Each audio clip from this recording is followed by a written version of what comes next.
TYBA Hindi general, DSCE Hindi विशेष विधा यात्रा साहित्य। यात्रा साहित्य के इकाई नंबर 2 यात्रा साहित्य विधा का विकासात्मक अध्ययन। ये हमारे अध्याय का नाम है। इसमें से पहला मुद्दा कि भारतेंदु पूर्व युग तथा भारतेंदु युग। तो इसके पहले हम भारतेंदु पूर्व युग क्या है इसके बारे में देखते हैं कि भारतेंदु युग ये जो है, भारतेंदु पूर्व युग ये जो है, भारतेंदु पूर्व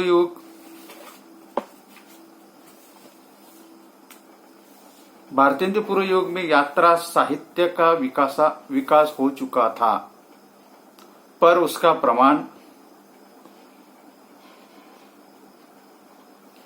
प्रमाण अत्यंत अल्प था। इस विधा का परिचय अधिक नहीं था।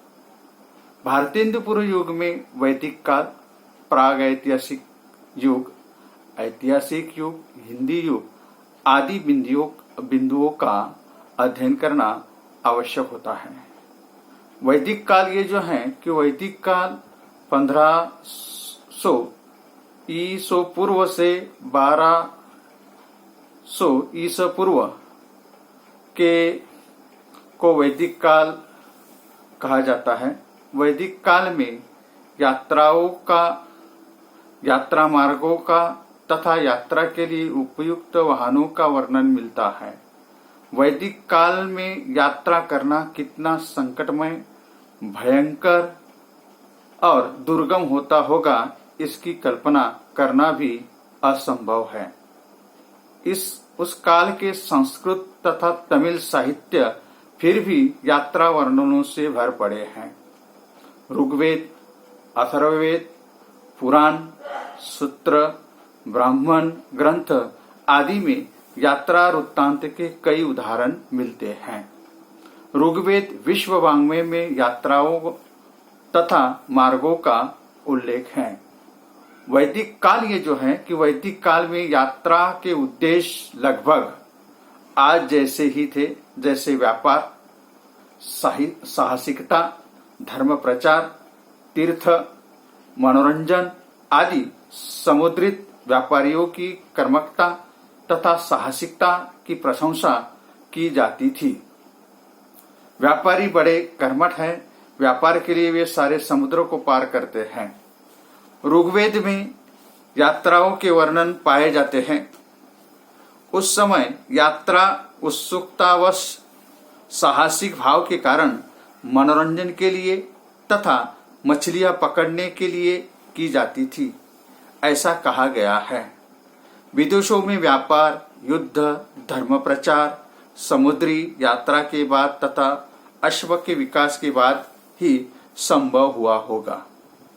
यहाँ ब्राह्मण में भी यात्रा के संबंध में आध्यात्मिकता, साहसिकता एवं अद्भुत व्यावहारिकता का वर्णन हुआ है। उस समय समुद्री यात्राओं के लिए विशाल तथा विशेष नावों का विकास किया गया था। यह सब जानकारी उस समय के संस्कृत ग्रंथों में प्राप्त होती है, ऐसा इन विद्वानों का कहना है। इसके बाद में आता है प्राग ऐतिहासिक युग, जो इस युग को इस काल में प्रमुखता पुराणों में यात्रा साहित्य का जो वर्णन है, उस समय के यूनानियों के अतिरिक्त विश्व के किसी भी ग्रंथों में प्राप्त नहीं होता है। इसमें किए गए वर्णन संस्कृत भाषा में है। इसकी शैली साहसिकतापूर्ण तथा औपन्यासिक है, जिस कारण उसमें प्रयोग मिथकों की संरचना आज भी बेजोड़ और जीवंत है। यहाँ उदाहरण के तौर पर हम कह सकते हैं कि अगस्त ऋषि की दक्षिण यात्रा के प्रमाण कप्पीय व्याकरण उसके द्वारा रचित तमिल के प्रथम व्याकरणकार पर भी यह आधारित है। इस युग में जैन ग्रंथों में वर्णित यात्राओं का भी समावेश होता है। साथ ही ईसा पूर्व 900 से ईसा पूर्व 800 में आया की यात्रा इसका प्रारंभ को आगे बढ़ाती है। तो ये प्रागैतिहासिक युग। इसके बाद में ऐतिहासिक युग, ये जो है इस युग में संस्कृत, प्राकृत और पाली भाषाओं में साहित्य लिखा हुआ मिलता है। इसके पहले जातक कथाएं, मनुस्मृति, विनय वस्तु, तथागत बुद्ध की यात्राएं आदि में यात्रा वृत्तांत की सुदृढ़ परंपरा मिलती है। कौटिल्य के अर्थशास्त्र में भी यात्रा के विभिन्न साधनों का तुलनात्मक वर्णन यहाँ दिखाई देता है। जल यात्रा करते समय सुरक्षा के लिए नौसेना रखने का सुझाव भी यहाँ बताया गया है। विदेश में आने वाले यात्रियों के मेगसनीज और अल्बर्बुनी आदि के यात्रा वृत्तांत में तत्कालीन भाषा के विषय में भी उपयोगी तथा रोचक जानकारी प्राप्त होती है। सम्राट अशोक के पुत्र तथा पुत्री महेंद्र और संघमित्रा लगभग इन्होंने भी धर्म प्रचार के लिए विदेश में जाने के प्रमाण मिलते हैं। आचार्य धर्मकाल और पंडित विघ्न विनाशक और कुमार जीव भी चीन गए थे। आचार्य पद्म संभव एवं आचार्य शांति रक्षित ने हिमाचल की तराइयों की तिब्बत में बौद्ध धर्म का प्रचार प्रसार किया। इस तरह भारत में विदेश से तथा विदेश से भारत में बहुत से यात्री आया करते थे। इसके बाद में चौथा ये जो है ये हिंदी युग जो है। हिंदी युग अगर हम देखें, इस काल में जो ग्रंथ मिलते हैं उनमें धार्मिक और ऐतिहासिक परिस्थितियों का चित्रण नहीं मिलता, बल्कि सामाजिक परिस्थितियों का भी सर्वांगपूर्ण वर्णन हुआ है। लेकिन खेद यह है कि इस विराट काल में दर्शन, धर्म, काव्य कला और इतिहास की दृष्टियों से किसी साहित्य इतिहास में विवेचन प्राप्त नहीं होता है। यहाँ अगर हम देखें कि हिंदी की प्रथम यात्रा ग्रंथ कौन सा है, इस काल के यूरोप जर्मनी में मुद्रण का विकास हो गया था, किंतु भारत में ही नहीं, इसलिए इस काल में राजा महाराजा, साधन संपन्न लोग, समाज सेवी, संत एवं उनके शिष्य शिलालेख लिखा करते थे। इसलिए वीर एवं शांत साहित्य विपुल मात्रा में मिलता है। यात्रा साहित्य बहुत कम मात्रा में है। अगर हम देखें तो हिंदी का पहला यात्रा साहित्य ये जो है या ग्रंथ जो है, ये ब्रज भाषा में गुसाई विठलदास जी की हस्तलिखित लिपि वन यात्रा नाम से प्रसिद्ध है। और दूसरा ग्रंथ ये जो है जमीन जी की माँ की हस्तलिखित वन यात्रा, ये दो हिंदी के पहले यात्रा ग्रंथ माने जाते हैं, यात्रा वर्णन माने आज भी उपलब्ध है। यहाँ कई लोग ऐसा कहते हैं, सेठ पद्म सिंह की यात्रा, बात दूर देश की, बद्री यात्रा कथा महाराज नरेश सुदानी द्वारा रचित ये कथा है, वन यात्रा परिक्रमा, बद्रीनारायण सुगम आदि ये हिंदी की प्रथम यात्रा ग्रंथ माने जाते हैं। यह सभी ग्रंथ अप्रकाशित है, जो नागरी प्रचारणी सभा काशी में संग्रहित है।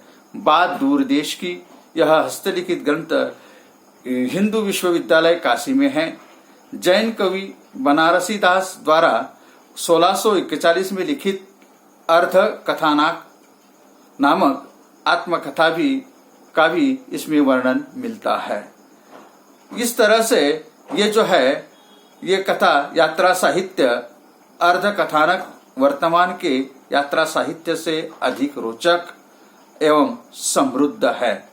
यह डॉक्टर नगेंद्र का मानना है कि ये कहते हैं कि भारतीय भाषा में सर्वप्रथम यात्रा वृत्तांत जो है, यात्रा वृत्तांत यह आसिमिया भाषा में लिखा गया।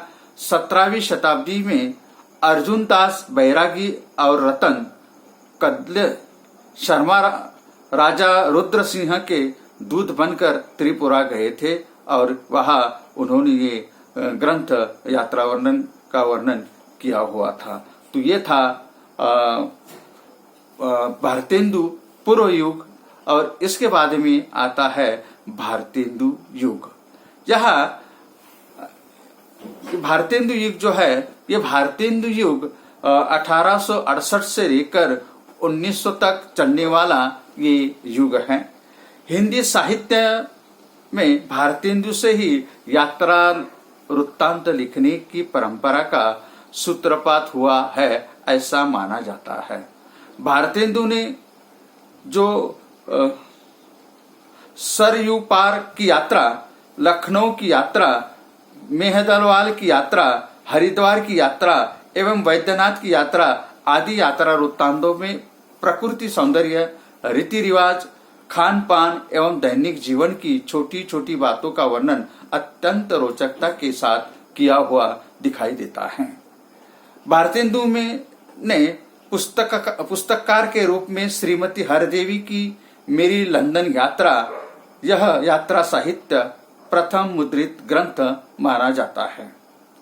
तिवारी विश्वमोहन भारतेंदु युग के यात्रा वृत्तांत के संदर्भ में लिखते हैं, इस युग में यात्रा वृत्त पत्र पत्रिकाओं में प्रकाशित होने लगे थे।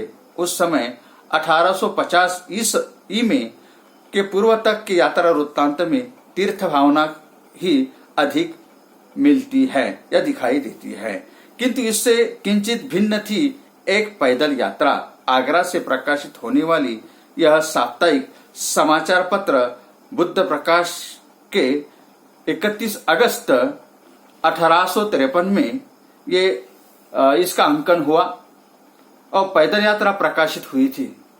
शिमला के आगे हिमालय, कश्मीर तक आदि ये जो है इनके यात्रा वृत्तांत प्रसिद्ध है।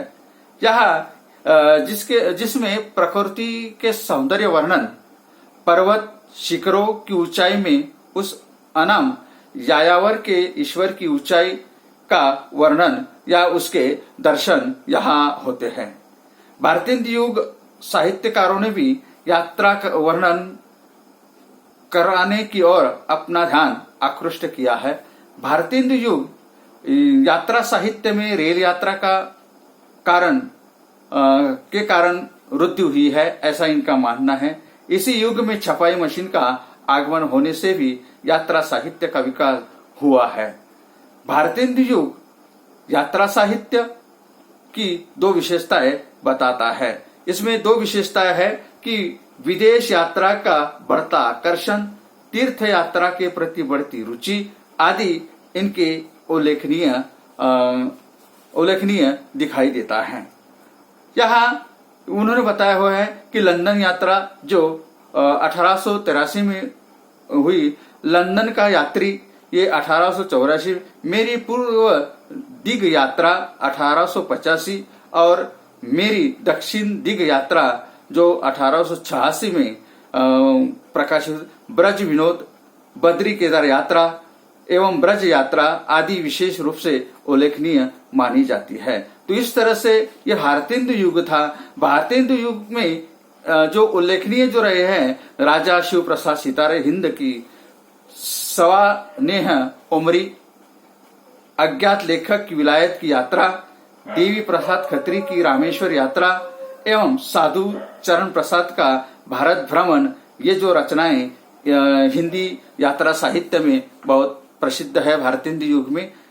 इसके बाद में आता है कि द्विवेदी युग। द्विवेदी युग में द्विवेदी युग में यात्रा साहित्य का प्रकाशन अनेक पत्र पत्रिकाओं द्वारा किया गया है। द्विवेदी युग ये जो है 1900 से लेकर 1920 तक का इसका समय माना जाता है।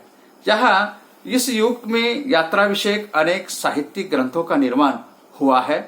इसी विषय में इसी युग में यात्रा साहित्य की ओर, यात्रा साहित्य के लेखन प्रकाशन की ओर लोगों का ध्यान आकृष्ट हुआ। यात्रा साहित्य के विकास की दृष्टि से जो वर्णन किया गया है वो वर्णन द्विवेदी युग में अत्यंत महत्वपूर्ण माना जाता है।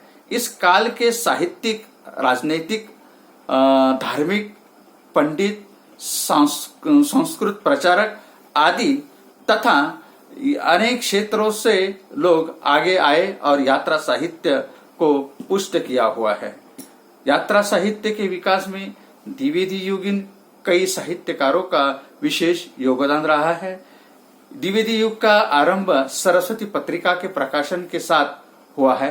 सरस्वती प्रकाशन के प्रथम अंक में ही कश्मीर यात्रा शीर्षक में से यात्रा साहित्य का प्रतिनिधित्व करने वाली रचना का प्रकाशन हुआ है। इसके बाद पत्र पत्रिकाओं में यात्रा साहित्य के प्रकाशन की ओर सी लग गई है। पत्रिकाओं में इंदु, मर्यादा, सरस्वती, गृहलक्ष्मी एवं चित्रमय जगत आदि का समावेश था। इन पत्रिकाओं में स्वदेश के साथ साथ विदेश की यात्राओं का भी वर्णन मिलता है। उदाहरण के तौर पर मॉरिशस यात्रा और विलायत की ओर ये दो यात्रा वृत्तांत यहाँ प्रसिद्ध है। द्विवेदी युग में स्वदेशी यात्राओं के साथ साथ विदेश की यात्राओं का भी प्रचुर मात्रा में लेखन हुआ है, जिसमें विशेषकर लंदन, अमेरिका, श्रीलंका आदि इस युग के प्रमुख यात्रा साहित्यकार, जिनमें बाबू देवी प्रसाद खत्री, साधुचरण प्रसाद, स्वामी सत्यदेव गजधर सिंह एवं शिव प्रसाद गुप्त आदि का नाम विशेष रूप से उल्लेखनीय है। यहाँ द्विवेदी युग का यात्रा साहित्य का विकास निबंध शैली में हुआ है। इस युग के यात्रा साहित्यकारों ने अपनी रचनाओं, अपने व्यक्तित्व की भी छाप छोड़ी है। डॉक्टर सुरेंद्र माथुर इस तथ्य की पुष्टि करते हुए लिखते हैं, इस युग के निबंधों में यात्रा साहित्य में एक विशेष रोचकता है। अधिकांश निबंध यात्रा साहित्य आत्मानुभव की अभिव्यक्ति के रूप में, उसमें वस्तु वर्ण विषय के प्रति लेखक का अपना निजी दृष्टिकोण अभिव्यक्त हुआ है। द्विवेदी युग में जिन विषयों पर अधिक लिखा गया है उनमें यात्रा भ्रमण भी है। तो द्विवेदी युग के साहित्यकारों में विशेष आदर के साथ स्वामी सत्यदेव का नाम लिया जाता है। इसके द्वारा की गई अनेक यात्राओं का वर्णन स्वामी जी ने के लेख के रूप में प्रसिद्ध हुए हैं।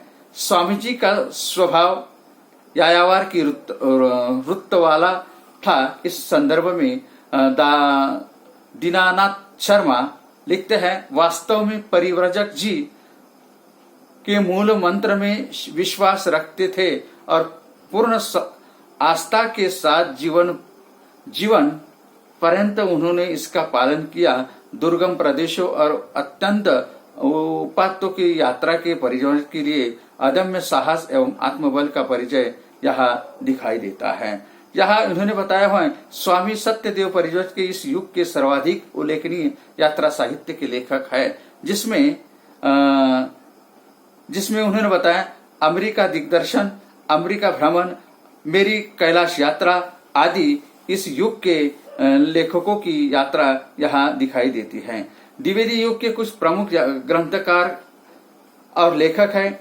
यात्रा ग्रंथ जो चीन में 13 मास, ये ठाकुर गदर सिंह का है।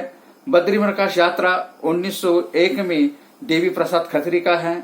इस तरह से हमारी एल्बर्ट तिलक यात्रा 1903 में ठाकुर गजधर सिंह द्वारा लिखित यह यात्रा पत्रिकाएं है या यात्रा साहित्य है। यहाँ इसके बाद में शुरू होता है, द्विवेदी युग के बाद में शुरू होता है छायावादी युग। छायावादी युग में उन्होंने बताया हुआ है कि छायावादी युग जो है ये 1920 से लेकर 1940 तक का ये युग माना जाता है। इस युग में जो है, इस युग में जो रचनाएं लिखी गई, जो यात्रा साहित्य लिखा गया, द्विवेदी युग की भांति छायावादी युग में भी यात्रा साहित्य का विकास गति से हुआ है।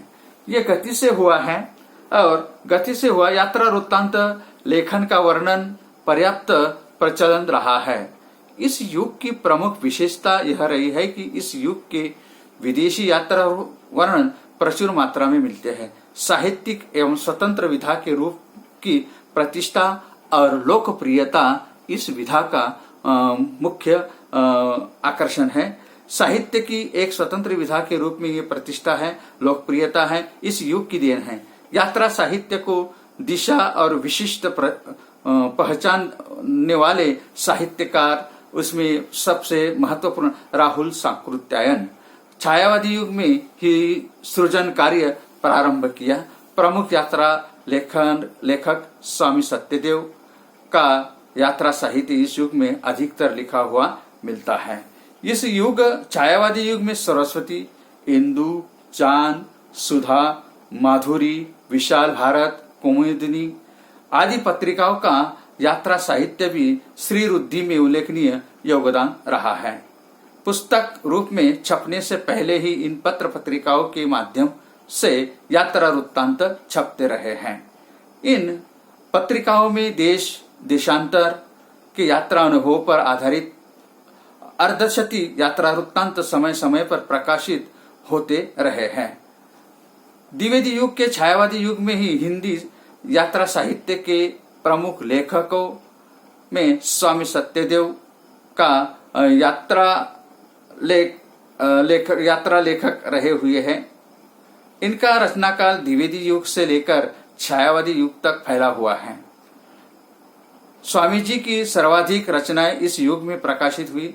द्विवेदी युग में इनके अमेरिका भ्रमण, मेरी कैलाश यात्रा और अमेरिका दिग्दर्शन, यह 3 यात्रा वृत्तांत प्रकाशित हुए थे। लेकिन छायावादी युग में उन्होंने बताया मेरी जापान यात्रा, मेरी जर्मन यात्रा 1926 में प्रकाशित हुई। यात्री मित्र 1936 में प्रकाशित हुई। यूरोप की सुखद स्मृतियां 1939 में, ज्ञान के उद्यान में 1937 में, नई दुनिया में अद्भुत संस्मरण, अमेरिका प्रवास मेरी अद्भुत कहानी आदि यात्रा वृत्तांत यहाँ प्रसिद्ध हैं। इस तरह से ये छायावादी युग और छायावादी युग में जो पत्र पत्रिकाएं प्रकाशित हुई उनका वर्ष या मेरी विलायत यात्रा केदारूप राय है जो 1926 में प्रकाशित हुई थी। लंदन पेरिस की सैर वेणु शुक्ला जी की है। अफ्रीका यात्रा 1928 में मंगन नंदपुरी द्वारा लिखित है। रूस की सैर जवाहरलाल नेहरू द्वारा प्रकाशित है, 1929 में प्रकाशित है। ये हमारी जापान यात्रा 1931 में कन्हैयालाल मिश्र। मेरी यूरोप में 6 मास राम नारायण मिश्र 1932 में प्रकाशित है। विदेश की बात 1932 में कृपानाथ मिश्र। मेरी यूरोप यात्रा गणेश नारायण ओमानी 1932 में प्रकाशित है। इस तरह से अन्य यहाँ यात्रा साहित्य उसके लेखक यहाँ दिखाई देते हैं। इसके बाद में आता है छायावादोत्तर युग। इस युग में स्वतंत्र उत्तर युग तथा समकालीन यात्रा साहित्य ये जो है ये यात्रा साहित्य युग यहाँ दिखाई देता है। ये दो हैं, ये इस का पॉइंट नंबर 3 जो है और द्विवेदी युग तथा छायावादी युग जो है ये पॉइंट नंबर 2 था। तो इस तरह से यह छायावादोत्तर युग में इन्होंने बताया हुआ है कि छायावादोत्तर युग में ये छायावादोत्तर युग में जो यात्रा साहित्य प्रकाशित हुआ है उसमें राहुल सांकृत्यायन है, राहुल यात्रावली है के पन्ने, सेठ गोविंददास द्वारा सुदूर दक्षिण पूर्व 1951 में प्रकाशित है। रामवृक्ष बेनीपुरी पैरों में पंख बांधकर, ये 1952 और 1954 में है। दो है उड़ते चलो, ये 1954 में प्रकाशित है। यशपाल द्वारा जो यात्रा वर्णन लिखा हुआ है, राह बीती 1956 में है। और दूसरा है लोहे की दीवारें के दोनों ओर 1953 में प्रकाशित है।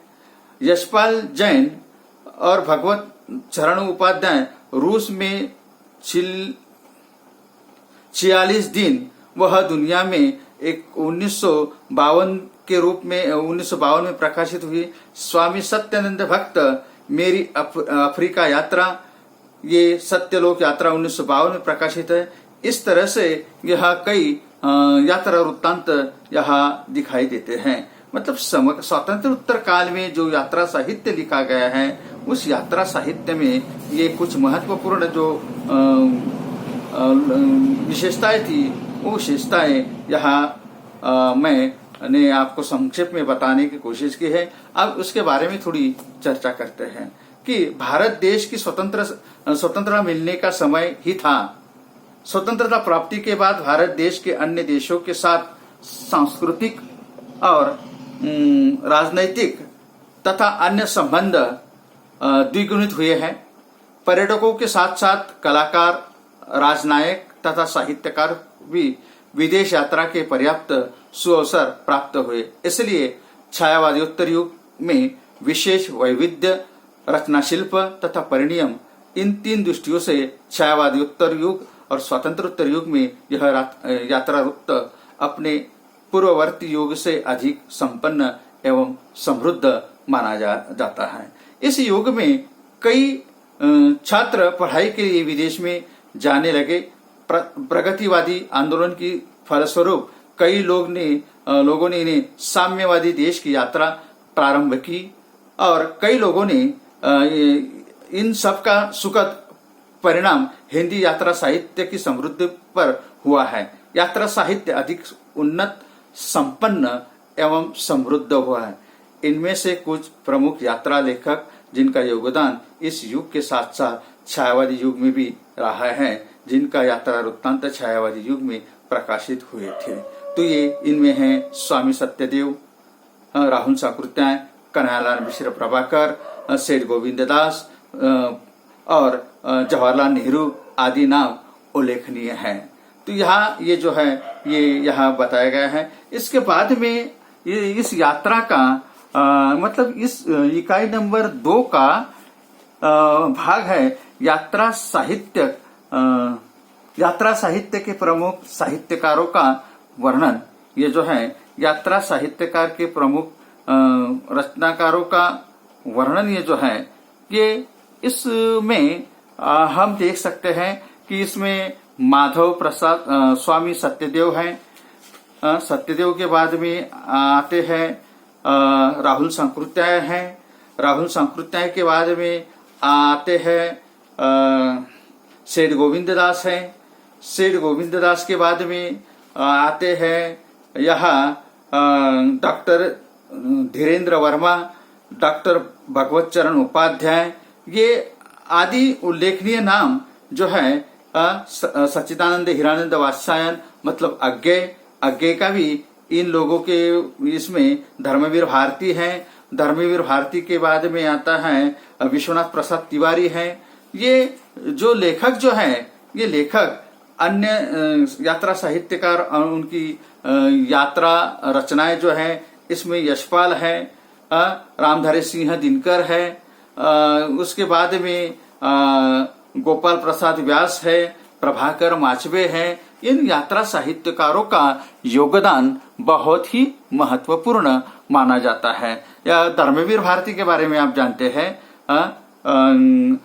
दिनकर के बारे में आप जानते हैं, तो ये इस तरह से इनका मतलब अन्य साहित्यकार जो है, अन्य साहित्यकारों यात्रा वर्णनों का सामान्य परिचय जो है, ये सामान्य परिचय यहाँ इसमें दिया हुआ है कि धर्मवीर भारती के बारे में अगर हम देखें कि धर्मवीर भारती आधुनिक हिंदी साहित्य के प्रमुख कवि, नाटककार, कहानीकार और सामाजिक विचारक थे। धर्मयुग साप्ताहिक पत्रिका के प्रधान संपादक थे। इनका जन्म 25 दिसंबर 1926 को इलाहाबाद के एक 70 मोहल्ले में हुआ था। पिता जो थे, माता पिताजी चंदा देवी वर्मा तथा पिता श्री चिरंजीव लाल वर्मा, ये इनके माता पिता का नाम। इनकी प्राइमरी शिक्षा जो है, प्राइमरी शिक्षा, हाई स्कूल उच्च शिक्षा प्रयाग विश्वविद्यालय से उन्होंने उपाधि प्राप्त की है। एमए पीएचडी सिद्ध साहित्य पर उन्होंने शोध कार्य किया हुआ है। और इनकी मृत्यु जो है 4 सितंबर 1997 में इनकी मृत्यु हुई है। ये इनका साहित्यिक परिचय था। और इनके जो यात्रा वृत्तांत जो है, जर्मनी, मॉरिशस, इंग्लैंड एवं इंडोनेशिया, चक्रदो युद्ध यात्राएं, जर्मन कुरुक्षेत्र युद्ध यात्रा आदि इनके यात्रा वृत्तांत जो है बहुत ही प्रसिद्ध हैं। 3 चक्र चीन, अर्वाचीन, प्राचीन, इससे संबंधित ये यात्रा वृत्तांत जो है, ये यात्रा वृत्तांत यहाँ प्रसिद्ध है। इसके बाद में विश्वनाथ प्रसाद जी आते हैं। ये विश्वनाथ प्रसाद तिवारी जो है 1940 से इनका समय प्रारंभ होता है। आचार्य विश्वनाथ प्रसाद तिवारी हिंदी साहित्य के अवंतर साधक माने जाते हैं। आचार्य जी का रचना कर्म भाषा और देश की सीमाओं को तोड़ती है। उनके मौलिक रचना के साथ साथ उन्होंने संपादक का भी कार्य किया हुआ दिखाई देता है। उनमें से उन्होंने क्या आपकी समीक्षात्मक रुत्तियां तथा उनके यात्रा वृत्त भी प्रकाशित हुए हैं। यहाँ उन्होंने बताया इनका जन्म जो है 1920 20 जून 1940 को इनका जन्म हुआ है। और विश्वनाथ प्रसाद तिवारी 1913 से लेकर 1917 तक हिंदी साहित्य अकादमी के अध्यक्ष रहे हुए हैं। और ये अध्यक्ष जो है यहाँ रहे हुए हैं दिखाई देते हैं। उनकी जो रचनाएं जो हैं, इनकी रचनाएं तिवारी जी के शोध, आलोचना एवं 12 ग्रंथ इनके प्रकाशित हैं। 7 कविता संग्रह है, 3 लेख संस्मरण है, 4 यात्रा वृत्तांत एवं साक्षात्कार और पुस्तक भी प्रकाशित हो चुके हैं। यहाँ तिवारी की जो यात्रा वृत्तांत जो है वो इस तरह है। भैरवा धीरे चल, इसमें मॉरिशस की यात्रा का वर्णन है। रूस के महान शहर पोर्तुगल का वर्णन है। अल्पत्तार के लौटकर, इसमें अमेरिका की यात्रा का विवरण है। जो दिखता है और जो दिखता नहीं है, इस यात्रा वृत्तांत में चीन की विविधता तथा वहां की किसानों की दुर्दशा का चित्रण इन्होंने यहाँ किया हुआ है। तो इस तरह से ये जो है ये अन्य साहित्यकार या यात्रा लेखकों के बारे में। यशपाल अगर है तो यशपाल जी के बारे में अगर हम देखें तो यशपाल जी का कार्यकाल जो है 13 दिसंबर 1903 से लेकर 26 दिसंबर 1976 तक इनका कार्यकाल माना जाता है। इनकी जो है कि इन्होंने पंजाब के फिरोजापुर छावनी में इनका जन्म हुआ। इसका साधारण परिवार था। पिताश्री हीरालाल साधारण कारोबारी थे तथा माताश्री प्रेमा देवी अनाथालय में अध्यापिका थी। इन्होंने नेशनल कॉलेज लाहौर से शिक्षा प्राप्त की हुई है। यहाँ यशपाल जी जो है, यशपाल जी का जो यात्रा वर्णन है वो इस तरह से है। रहा बीती 1956 में प्रकाशित है। लोहे की दीवारें दोनों ओर 1953 में प्रकाशित है। सरोद्यान बिना साप 1975 में हुई है। राहाबीती यात्रा साहित्य में लेखक ने रोम के कुलजीनियम का भौगोलिक वर्णन किया है। इसी यात्रा वर्णन में अफगानिस्तान की सड़कों का भौतिक परिचय भी दिया जाता है। लोहे की दीवार, ये जो है इस यात्रा वर्णन के 2 भाग है। लोहे की दीवार इसे और लोहे की दीवारों के और लोहे की दीवार के इस और। ये यात्रा वृत्तांत जो है या यात्रा वर्णन जो है इसमें बियान से लंदन जाते समय रास्ते में दोनों तरफ का वर्णन करते हुए दिखाई देते हैं। जहां तक की दृष्टि जाती है बर्फ से ढके मकान, गांव और बर्फ से ढके हुए गांव और खेत दिखाई देते हैं और जहां पर जंगल ही नहीं लगते बल्कि वे उपवन दिखाई देते हैं। लोहे के दीवार के इस यात्रा वृत्तांत में लेखक ने मास्को जाते समय की घटनाओं का चित्रण प्रस्तुत किया हुआ है। भारत में और रूस के परस्पर संबंधों पर भी प्रकाश डाला गया है। इस तरह से अगले जो या रचनाकार जो हैं या ये है दिनकर। दिनकर जी जो हैं, दिनकर का कार्यकाल जो है 23 सितंबर 1908 से लेकर 24 अप्रैल 1974 रामधारी सिंह दिनकर जी का कार्यकाल